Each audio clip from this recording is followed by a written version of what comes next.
I realized recently that I've been tying the same things over and over, and I really want to challenge myself, so I came up with a fun way to spice things up a little. I made a wheel on a spin the wheel app on my phone that's gonna decide randomly what I'm gonna tie today. So I made 2 wheels, one for upper body and one for lower body. I'm only gonna do self-suspension, so to create those wheels, I just wrote down all the ties I could do on myself and separated them into, upper body and lower body. Let's spin the wheel for upper body first. I don't think you'll see what it says. Oh yeah, you can see it. Okay, what is that? Tenchi. Okay, so that's basically the arm futomomo. I haven't tied for almost 2 months because I was in France visiting my family, and so my pain tolerance has kind of decreased a little. Doing a tenchi is quite painful, so I hope we get a harness that has a lot of support for the lower body. Otherwise, it's going to be very painful for my arm. So as you can see, the wheel for the lower body has a lot more things because it's way easier to tie something on your lower body when you self-tie. Alright, let's spin it. Let's see, can you see? I'm not sure you can see it.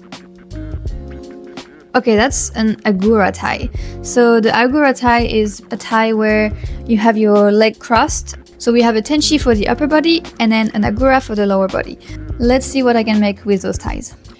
First thing I'm going to do is to select the ropes that I need. So I got all my ropes with me, and I'm gonna see what lengths of ropes and how many ropes I need. To do the upper body tie, so the tenchi, I have 2 options. One is to use a smaller rope to tie my arm, and then another rope to tie the upline. The other option is to use a longer rope and use it to tie the tenchi first, and then use the leftover to tie the upline. I do have a small rope, however, I know that I'm gonna be very close to my point. I have only one arm, so I can't really pull myself up, so that's why the point is very low. And so I can probably do it with only one rope because I don't have that many short ropes, and I think if I use one rope for the arm and then one rope for the upline, then I'm gonna have too much leftover upline.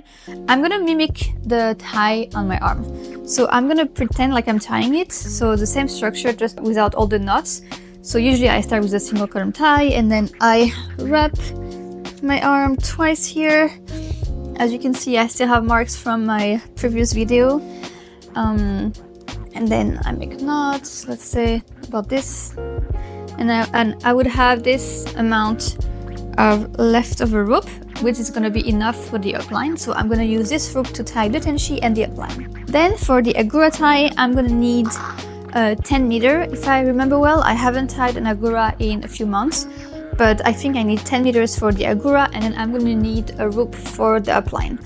To tie the upline of the agura, I'm gonna be sitting leg crossed, so with the agura, and I don't want to be pulling myself up, so I need a rope that's long enough to go from my agura to the upline and then back. This one is quite short, but let's check. So let's pretend this is my agura and then the upline, and then as you see I cannot come back, so this is too short. This one is a 10 meter. Let's try. So through the carabiner, and then let's through the agura back, and then yeah, that's a bit too long, so I think I'm gonna use an 8 meter. 8 meter should be perfect. So I'm going to start by tying the agura. Whenever I have a tenchi to make, I always make sure that I tie all the things I need before tying my arm, because once my arm is tied up, I can only use my arm to grab things, and I can't extend it and use it for other things. This agura I'm about to make is an agura that's inspired from Ropunawa. I saw a video where he was tying this agura, and I thought the structure was really awesome and super minimalistic, so I decided to try it on myself, and I really loved it. I didn't learn it from Ropunawa, so I'm not name dropping or anything. I just want to give the credit to them for creating the structure. And I think Ropunawa also got inspired by Yagami-gen for this tie. So I'm not name dropping. I did not learn with Ropunawa or Yagami-gen. I've only tried to replicate the structure and to make it work on myself. Those ties are definitely not beginner ties. if you're not experienced, if you don't know what you're doing, please don't try them at home.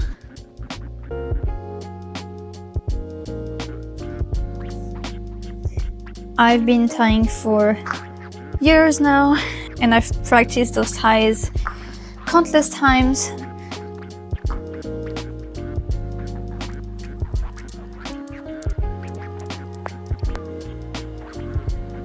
The agura is ready. The camera is a bit lower, you'll be able to see better. I'm gonna make the upline of the agura now because I don't want to be making it once my arm is tied up. I always make sure that I make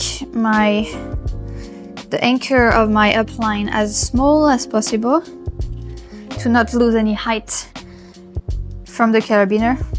So I don't want to make an attachment that's like, that size. I really want to try to make this as small as possible. Make sure you always make a double bite, and if you use a carabiner, it's even better for your ropes. Now let's tie the tenchi.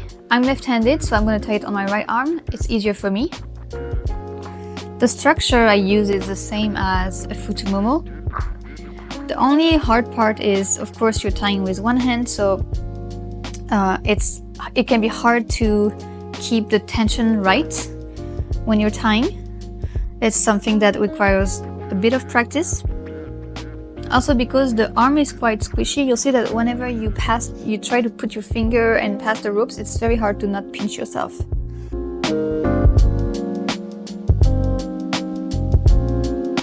This is a really advanced tie because your arm has a lot of nerves, and so it's very easy to get nerve damage from this tie if you don't know where to place your rope.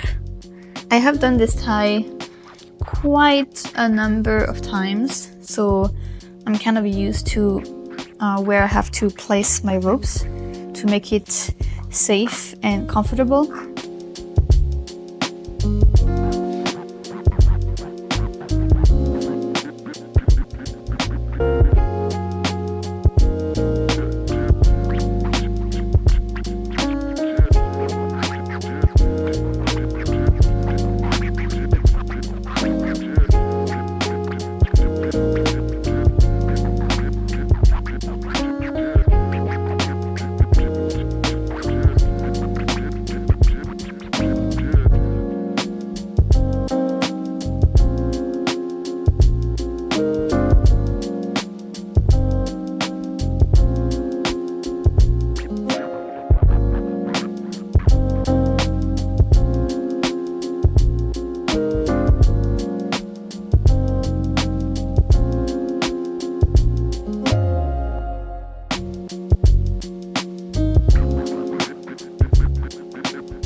So I actually changed strategy. I'm gonna tie my tenchi first and then lift my agura.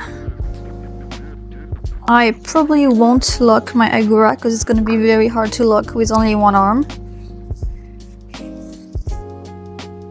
But I wanna see if I can still come up with some nice shapes.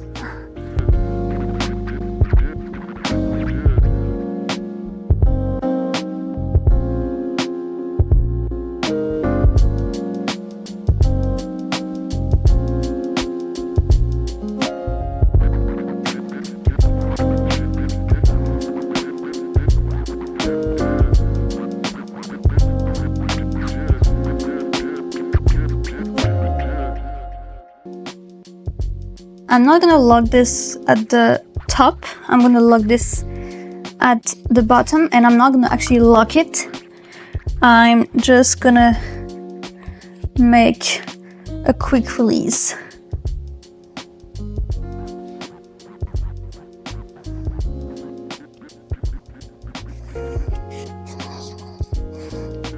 Because I want to be able to get out of this tie very quickly if I need to. Just gonna wrap this around just to make it look a little bit more neat.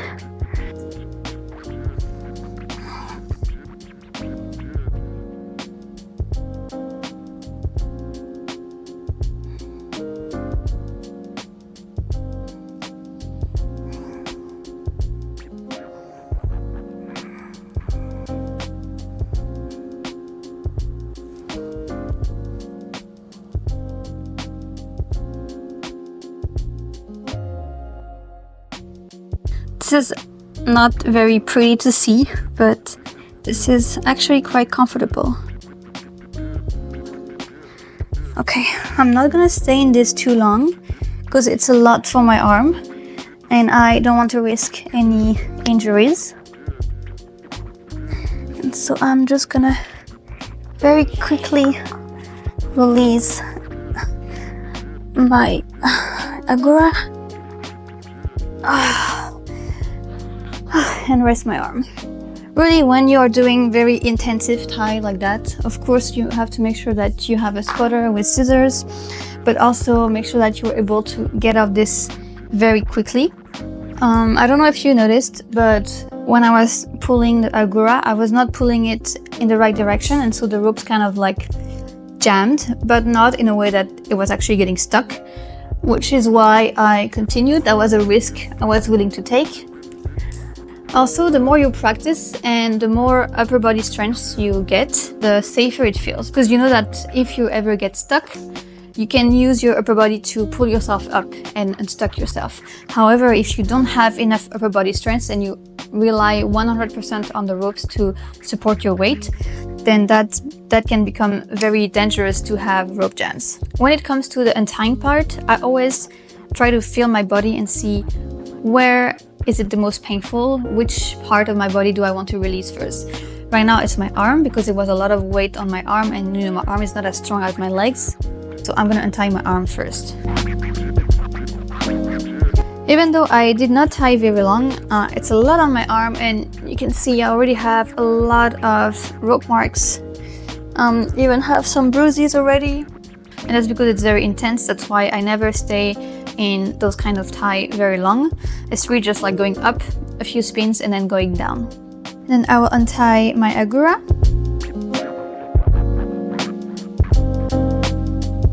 I hope you enjoyed this concept. Combining tenshi and an agura was something I've never done before, so it was really challenging. I really enjoyed it and I hope you enjoyed it too. I'll see you in the next video. Bye! If you're interested in learning self-suspension but cannot come to our studio in Taiwan, you can check out my online course. I guide you step by step starting from zero all the way to doing your first self-suspension. I've got a big update coming in a few months with new intermediate classes. If you've already bought the course, you'll get all the new content for free. Check out the link in the description below.